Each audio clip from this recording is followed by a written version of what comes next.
Welcome to MSUA's Game Changers Live, where we speak with satellite and mobile connectivity thought leaders about industry trends and share what you need to know about the future of satellite mobile connectivity. I am your host for today, Lisa Dreher, and I am really excited to introduce our guest for today, Nabil Ben Soussia. He is the Group CCO at IEC Telecom. Welcome to the show, Nabil. Hello, welcome Lisa. Hi everyone. It's so great to have you here. Perhaps we can start by having you give just a little bit of background on yourself and IEC Telecom.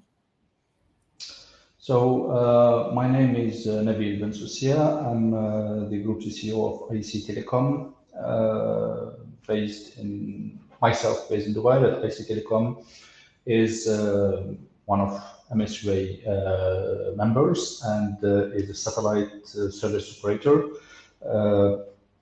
for nearly 30 years. So in 2025, we will close our 30 years. So 30 years doing only satellite, offering satellite services starting from voice to data to high-end data, value-added services around the bandwidth and the connection.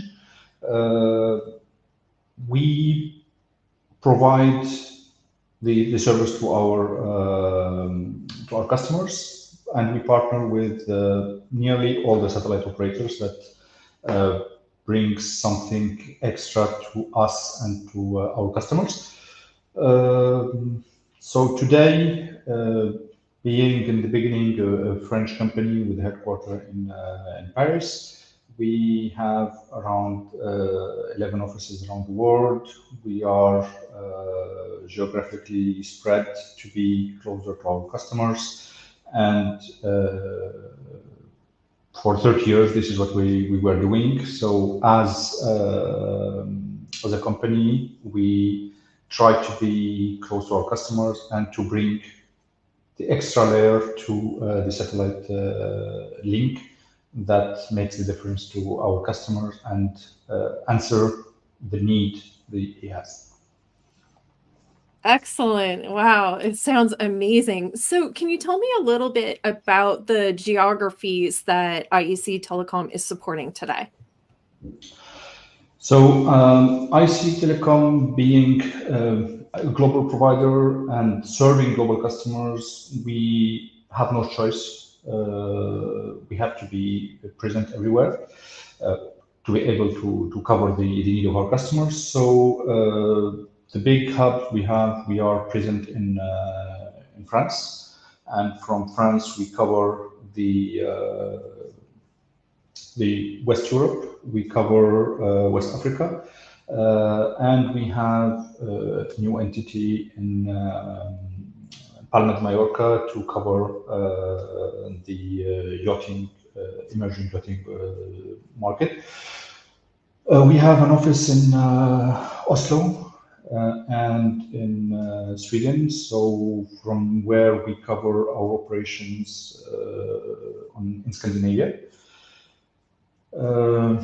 So just passing by geography. So and then we have an office in Turkey, in Istanbul, where it's part of the bigger picture of maritime, as we tend to be close to our customers in maritime, and Istanbul is one of the big ports where we have customers, and we need to serve our vessels globally, and also the Turkish market especially. Then we come to Dubai, where I'm based. Dubai is the second office historically in IEC Telecom Group. So we are since '97 based in Dubai. We have another office in Abu Dhabi to be closer to the oil and gas market in UAE. Then we move to Central Asia, where we have an office in Kazakhstan, from where we cover operations in Kazakhstan and in the Stan countries, I would say, but the Uzbekistan, Kyrgyzstan, and sort of the STAN countries, we call them.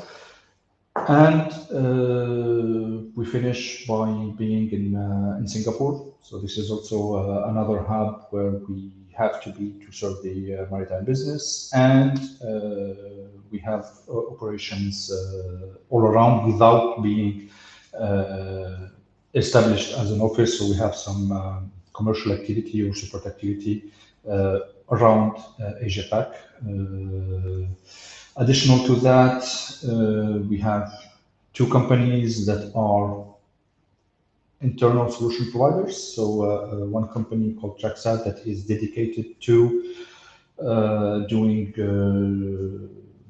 tracking M2M IoT business. So this is kind of our internal provider that provides us the platform, the solution, and all the rest of the offices that I mentioned before are the selling arm of TrackSat around the world. TrackSat was a decision in 2012 that we have to go towards that. The future of satellite is also in IoT, and we foreseen that in the past, and we focused on that. We have also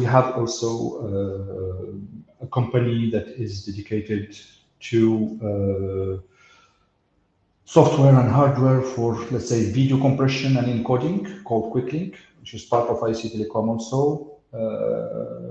That is dedicated to that. At one time, that was very vital to all news gathering that is happening from war zones or catastrophes, etc. No more the trend those days, but at the time where we had only a BGAN or Tora IP and only 400 kbps per second, that was really key to all the transmissions that happened from 2011 to 2017. So just saying this, it's important to understand who we are, and on the example of TrackSat and QuickLink, because when we feel that the market needs the extra layer on the top of the satellite and the modem and the billing tool, sometimes an industry requires the extra step, and either we create it or we acquire a company or we invest in a company. So to bring the one-stop shop to our customers. And finally, the latest office we have is an office in Tunisia, which is today our back office, where we manage our centralized customer support, activations and billing, and also let's say the technical, our solution development. So our R&D is based in Tunisia. For the last 2 years, we moved and it's growing. In 2 years, we are nearly 20% there. So it's quite a good move. Wow, also that that's amazing. What an amazing broad geographical coverage and services and solutions. Maybe you can talk a little bit about what some of the trends are in the industry today that are influencing the strategy for IEC Telecom. Well, I'm with IEC and in this industry for 17 years, and there was no bigger change than the last 2-3 years, and the last year especially. So we had few things, starting by the COVID, that changed the mind of our customers and ourselves also, on the way we are organized, on the way they are organized, and on the way they manage their operations. So, and here more and more the telecommunication overall became crucial. But of course, where we are present, which is the maritime, for example, industry, or camps, or where we used to be a primary solution, of course, that's changed. And where we used to be a backup solution also, it became more important. So more went to online. Few things that you never think about it. You used to have a humanitarian camp with 40 megabit per second. Yeah. That shut down in one day, and they request 40 small links, portable links, to have it in their homes. That it's not only up on the capacity, but also more on being portable and being home based. This is one thing. And the biggest thing today is the Leo technology that is disturbing the industry for the good way, in a good way, offering bandwidths that we never dreamed about, and latency that changes the whole way of operating. Just to give an idea, in the past few years, we internally were developing solutions that will offer a user experience similar to what you have at your office or at home over satellite, because it is not obvious. You cannot bring your application and use it over satellite. There is delay, there is consumption, it becomes too expensive, etc. So we were specializing ourselves, and we have teams developing that. Today, with the Leo, whatever application you have it on your mobile phone or your computer, it will work straightforward with the Leo. So that, but it creates also a lot of other challenges that we have to overcome. So the concept of what used to be your opportunity and your challenge totally changed, and we have to adapt. This is, let's say, in terms of technology, but also we have new players coming in. When we prepare the strategy of our company, we have to foresee there is no place for everyone, that's sure. With the number of satellites coming, and we have to guess who will perform good, who will be financially able, who will survive, who will not, etc. And with whom we can match, because we serve some markets, and that may not be the target market for, or let's say today the Starlink, for example, is the solution that is, let's say, Right. successful this year. But the initial business plan was not fitting us and not fitting our customers, because it was designed for home users. And then step by step, we started discussions, and we see changes in their strategy, and now we fit. Now we Yeah. discuss. Now we can offer something better. So all this is really changing on daily basis. Nobody changed. We are the same. They are the same. But at one point, they decided to change something. Now it's fitting us. I'm here for since 17 years, and things are changing every day. Absolutely. So How did speaking you have right. So speaking of that, I think there's a few things that we can probably dig a little deeper on, including like cybersecurity in this satellite, and using satellite connectivity services. What is IEC looking at in terms of cybersecurity? Okay. One of the changes that happens with Leo is the new bandwidth. We used to have, let's say, a vessel with 2 megabit per second, 4 users, 10 users allowed to do limited access, 200 megabit per second. Everyone has access, and you cannot treat the cyber threat the same way. You increase the number of users, you increase the capacity, you increase sites you have access to. You cannot jump onto that without taking care of cybersecurity. So it becomes more important. The communication became cheaper, more affordable, and that also pushes users to change their mind, to go to more automation, to rely more on that. So now they can afford to have one or two different solutions on board. So that allows automation. With automation, you have, I'm not jumping to the autonomous vessels, but even with automation, you create and you put yourself in a position that you rely a lot on the satellite communication. And when you rely a lot, first, you cannot lose it.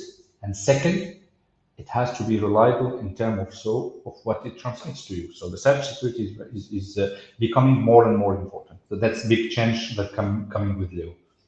Yeah, absolutely. And another thing that it seems like we're seeing a lot more of is use of hybrid networks where you're combining perhaps LEO and GEO satellites into a hybrid network.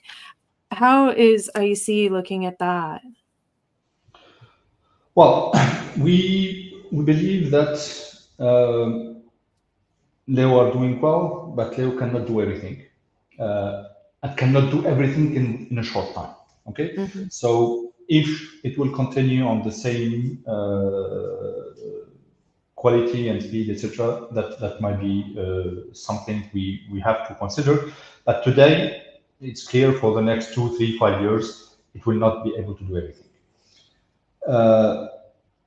Leo is bringing something new to the market, something that I've seen a lot of debates that okay, it will kill the traditional market. Yes and no, because it creates additional market. There are things that were not possible 2 years ago that are possible today. There are projects that no one can imagine on the number of links we're installing in Europe, where we didn't have anything in the past, because it offers the additional reliability.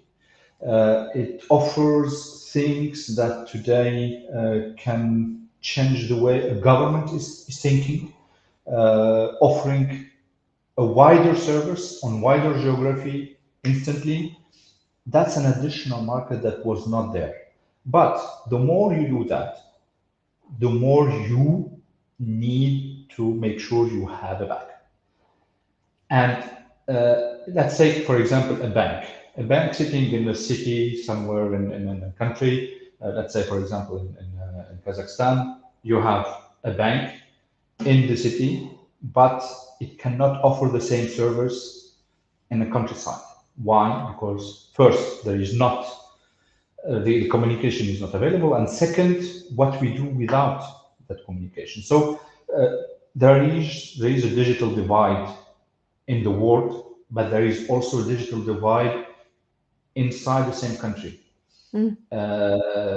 And that's what is changing today. That's what Leo is offering, because you don't need to have a separate. Of course, we were able to do that in the past through Geo, but you should have a different software. You should adapt the software to the latency you will have over Geo, etc. So it is totally new market that is offered. Geo will remain better, depends on what. We don't say Geo overall, because Geo moves from KU band to L band to portability, fixed. I rather look at it this way. There will be still market for portability, for common the move, and Mhm. for high bandwidth. All Excellent. those will coexist for a time where the market is shaking very, very hard. And in the end, every solution will find its niche market and will focus on what it's better and what it serves better. Yeah, excellent, excellent. So I want to end with one last question. And as you may already know, MSUA is in its 32nd year.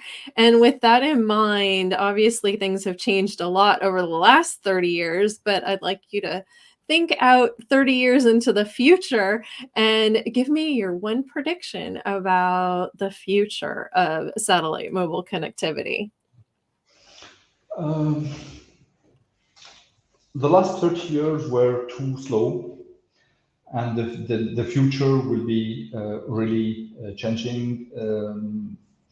Let's just look at the move on the terrestrial network from 3G to 4G to 5G. It is happening instantly. Every year we have something new. In the satellite world, we were not at the same speed because the lifetime of satellite was 15 years, and everyone has a plan for the next 15 years. And let's say if a provider A launches a satellite 3 years after provider B, he has an advantage compared to that provider for the next 10 years. This is no more the Mhm. case. Today we are at, of course, here we speak about SpaceX changed the whole world, because today we are changing satellites, sending new satellites at the same speed of building 3G or 5G stations. Yes. So, and those satellites are not there to be for 20 years or 15 years. And Starlink is already on the next generation. OneWeb has to think already about the next generation. So the change will be much faster. Hmm. There is a direction towards direct to device solutions. There is, it's always smaller devices, higher bandwidth, but there is, I think, a key point that will slow down the the lawmakers licensing Hmm. and the availability of spectrums, Hmm. because it is not easy. Yes. We can launch faster satellites, but today bureaucracy around the world is what it is. Security threats, licensing, protection of our own interest in this country or that country, etc. So it is very complex. What changed is that today the speed of changing is much higher and faster than it used to be. The Great. bureaucracy, licensing is still the same. Absolutely. Yeah. Well, hopefully we can get past those challenges so that we can continue to move forward faster.